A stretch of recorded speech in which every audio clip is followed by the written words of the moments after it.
This car sucks. Scion IQ. Why does this car even exist? Explain this to me.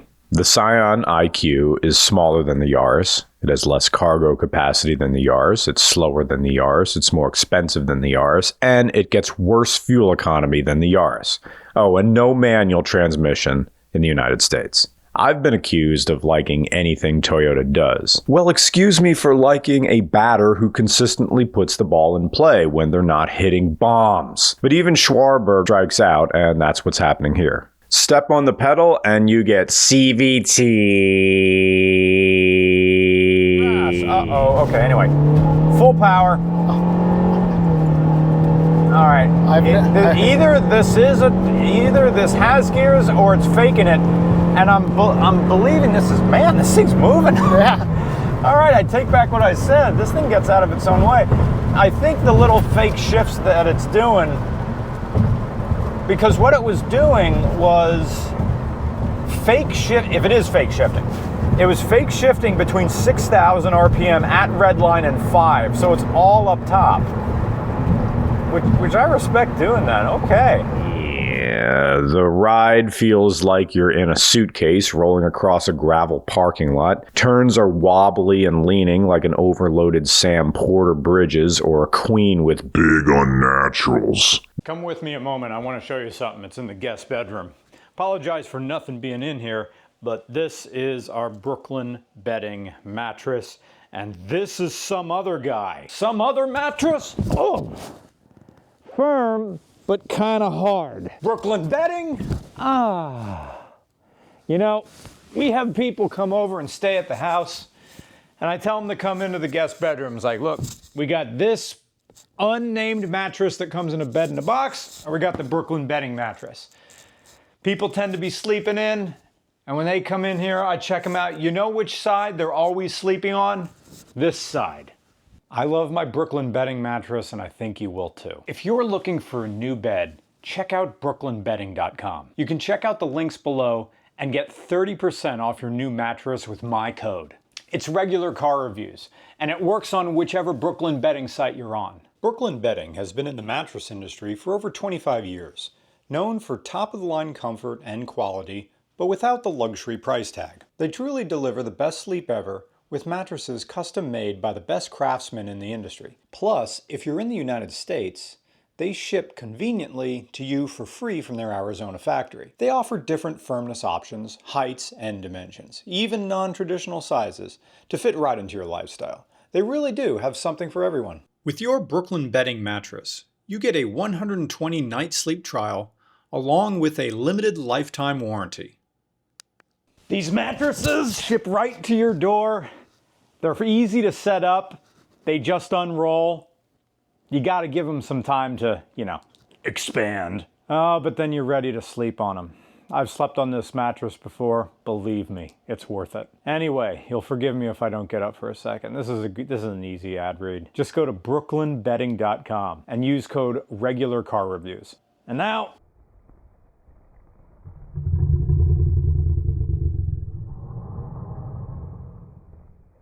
the interior space tries to appear big and accommodating, but you can tell in 0 seconds that this is a lie, like every single State of the Union. I hate cars that are disingenuine. A Toyota Yaris wears its smallness like Lux Interior wore his weirdness. I'm a small car inside and out, and if you don't like it, there's the fire exit. But the IQ is trying to take angle shots to hide its flaws like a 37-year-old from flyover country trying to get back in the game. The Scion IQ is a subcompact car sold in Japan and Europe as a Toyota. The Smart 4 is the reason Toyota scrambled for this shoe for foot binding cultures into production. The super small Smart 4 debuted in 1998, and Toyota scrambled to design a competitor, which is weird because Toyota already had a superior car in 1998, the Tercel, and later the unkillable Echo and Yaris. But customers wanted style over efficiency, or at least that's what all the marketing gurus, who were also real estate agents on the side, were saying between lines of Ponzi. So in 2008, Toyota comes out kicking like the Rockettes with this expensive microcar. Ta-da! It's cool to be poor!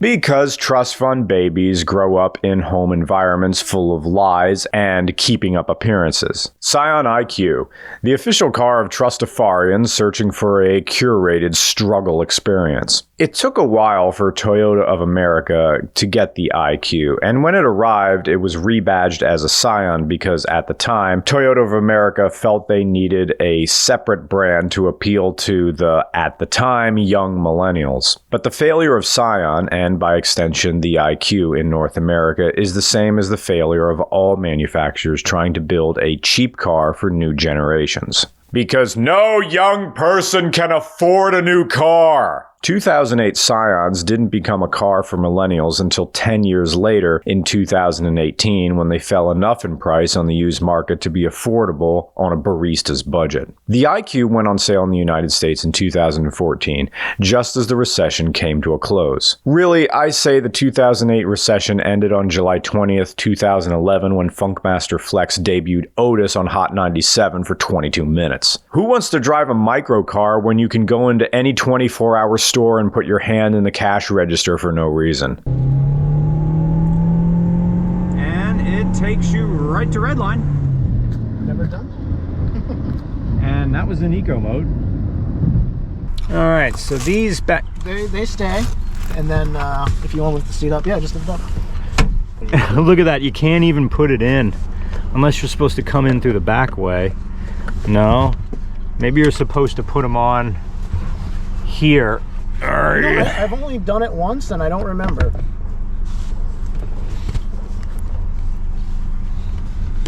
I know those are the ones. They don't want to go in. There it goes. Okay, now they're gonna come out. Yeah, probably. Now is that thing, look at that, it is past the seal. Yeah, but it bows out, so it's like you got room. It's just enough. It's just a fits, yeah.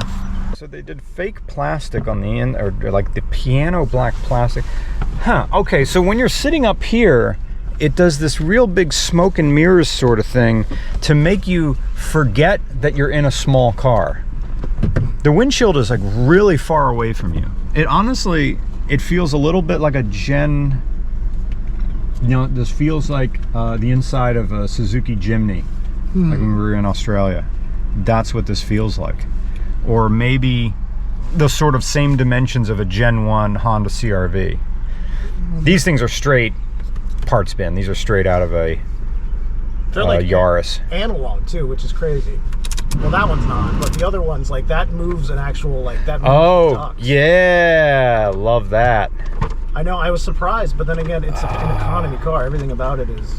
I respect that. All right, here you go, little car. You got a hill and you got passengers. What are you gonna do?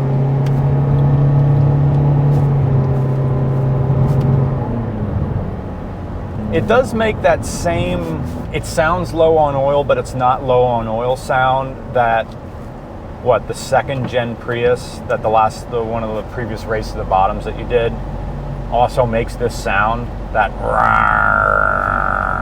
The 1NR FE engine was capable of making 104 horsepower and 97 pound-feet, but that was Euro spec with its 11.5 to 1 compression running on premium gas. In the United States, the 1NR made 94 horsepower and 89 pound-feet of torque, and the Aisin K41 CVT robbed whatever joy was left. The second-gen Toyota Yaris, the XP90, made 106 horsepower and 103 pound-feet of torque, and you could baby that car to 44 miles per gallon combined. The Scion IQ couldn't do that. It could barely break 35 miles per gallon. The small car was too heavy, it was unaerodynamic, and the engine worked way too hard to maintain highway speeds. The narrow wheels and hard tires tried to make up a little, but all that gave you was a rattling ride. The only ability that the IQ had that the Yaris didn't was street parking.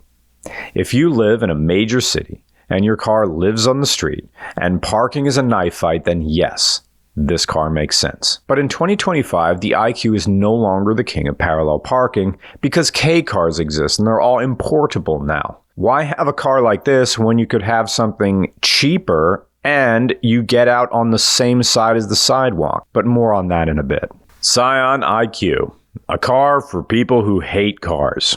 Okay, maybe that's a little strong, but think of it this way. This was marketed to people who needed a car but didn't want to need a car. Maybe they lived in a city that wasn't exactly walkable. Maybe they were in the twilight years of a usable driver's license. Just like how elderly Americans really loved the Scion XB, the market segment that it was never intended for, because the Scion XB was easy to get in and out of. The same is true on a smaller percentage for the IQ. And these people didn't want a car that was going to take up a bunch of space in their life. The car ran, it let them go places, and they didn't have to do gymnastics to park it. And no grandkid is going to ask to borrow it. Maybe they'll get it after you leave for your meet and greet with Jesus, but I'm not sure that even a newly licensed, happy to just drive teenager would want this. It's quirky, sure, but is it cool? No. Seriously, tell me in the comments if this is cool, because I feel like we might be coming at this from a position of detached irony. But it feels like inheriting this car for free would be the only way anybody in their early driving years would want this. Because why would you buy this when a used Corolla is twice the car for less money? Well, the answer could be because you don't actually need that much car. And hey, I get it. Having a lot of car is overrated, especially if it's just wasted space that you aren't using. And that's why I sold my 4Runner.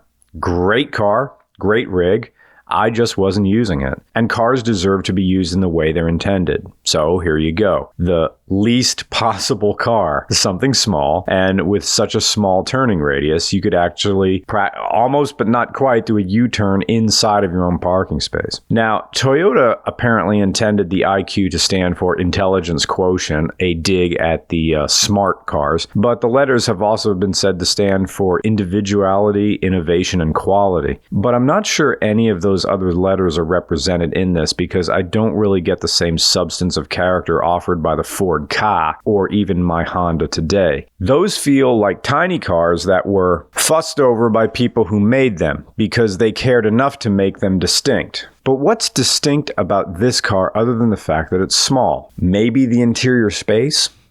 At 77.3 cubic feet, the IQ has more interior space than the 53.2 cubic feet of its competitor, the 2014 Smart 4.2. But that's less than the 80 cubic feet of its other competitor, the Mini Cooper. So even then, it's not like this is a car that makes a strong case for itself. Plus those BMW Mini Coopers, they're fun to drive. This, it's more like an elaborate version of the Tata Nano. That was a car designed to advance and do nothing else. No features, no comfort, just meat and potatoes operation, and maybe not even that. But it was a dipping sauce container with an engine and wheels. And this is basically what that was. But you get anti-lock brakes, traction control, electronic stability, 6-speaker audio, and around 10 airbags. Because Toyota said, "What if a Yaris but with a pillow fort?" The IQ is modern, but there is literally not enough technology here for the car to get bricked if any of it malfunctions. And that right there is its main appeal to people outside the target demographic of city dwellers and retirees. The Scion IQ was a car that came straight out of capitalism's hairless balls and into your nearest Wawa parking lot, with all the futurism of a light-up fax machine. From 2011 to 2016, this car existed on the financial frontier of unintrusive technology. Concurrent with the discontinuation of the IQ, we started to see technology become more integrated into the driving experience, with navigation systems, touchscreens, Bluetooth, and sensors all around the car. Among current model year cars of its time, the Scion IQ is as close as you could get to driving on the road but off the grid. And yet, it still wasn't going to be high enough on anybody's wish list because despite what we might say about wanting less tech in our cars, the truth of the matter is less doesn't always mean more. Sometimes less is less, and I don't think it's some big shock to say so. Cars that don't demand our attention because they need to be exceptional in some other way to make up for how little they offer. So it needs to make up the difference in performance or fuel economy or the overall character of the car, like fun. The Honda today is very small, very impractical, but it's fun all the time. Same deal with the BMW Mini Coopers. Same deal with the original Mini. If a minimalist small car doesn't have any fun to it, it's not really providing anything to entice our wallets out of our pants, much less anything else. Because again, it was only built to be good at one thing, parking. And it will only be good at that one thing, parallel parking. It's like an uncle whose sole purpose is to shorten holidays by making people want to leave sooner. It seems like a waste of Toyota resources to build a car you could plausibly beat in a foot race with a good breakfast and the right pair of shoes. But this wasn't for people who cared about performance or comfort or interior space. They only cared about the PPA or New York City parking enforcement because it was worse than the industry standard in just about every category. Again, it's slower than the Yaris, less cargo capacity than the Yaris, less interior space than the Yaris, and worse fuel economy than the Yaris of the same year. I know I'm repeating myself. And this is with engineering designed to maximize interior dimensions on the IQ. And I know the argument is that the Yaris and the IQ are different classes altogether. But the point is the IQ feels redundant even when you consider the differences between a subcompact and a city car. Because there's just so little here that it's hard to tell how this was supposed to appeal to people that it was actually marketed toward. So then we have to come at it in a different way. Who else could the Scion IQ appeal to? I know I'm taking this from an American perspective. Well, it was under $16,000 new for the new base in 2014, which meant that parents looking to put their kid in a current model year had an option that kept driving distractions to an absolute minimum. No fancy tech, not enough room for maybe 2 friends at most, and maybe even the strongest-willed high school sweethearts couldn't make an unplanned pregnancy happen in something this small. Because the Nissan Versa with dealer incentives at the time was less than $16,000 new. Touch me in the garden where only the willows can see. But would parents want their kids rolling around in something that only has an inch behind the rear headrests and the rear glass? You'd have to really not care about the survivability of your offspring to put them in a Scion IQ. With all that said, the people who genuinely like this car, like our volunteer, Chad, a regular guy who just happens to be into small, quirky cars, well, they enjoy it. As Chad discovers, it was basically the smallest one you could get domestically unless you start importing K cars. Now, a Scion IQ will fit 3 people comfortably enough, provided you aren't transporting linebackers. And if that third passenger sits behind the front passenger, this is because the dash on the passenger side is a bit further forward, so the passenger can scoot their chair up more and not hit their knees on the dash. The IQ is also built with rear-angled shock absorbers and a flat fuel tank positioned between the cabin to increase interior space. This also uses a center takeoff steering gear with the goal of providing a more compact steering rack to free up more space. Even the differential is mounted further forward. Hell, the seat belts have little stowaway points, like they're going to somehow get in the way when you aren't using them. The glove box? Hell no, non-existent. You get an underseat drawer, so the next time you reach for your registration, the cop has probable cause. It's a car whose entire design is aligned with the one thing it's meant to do: park in city spaces. There's nothing else exemplary about it. Is it nimble?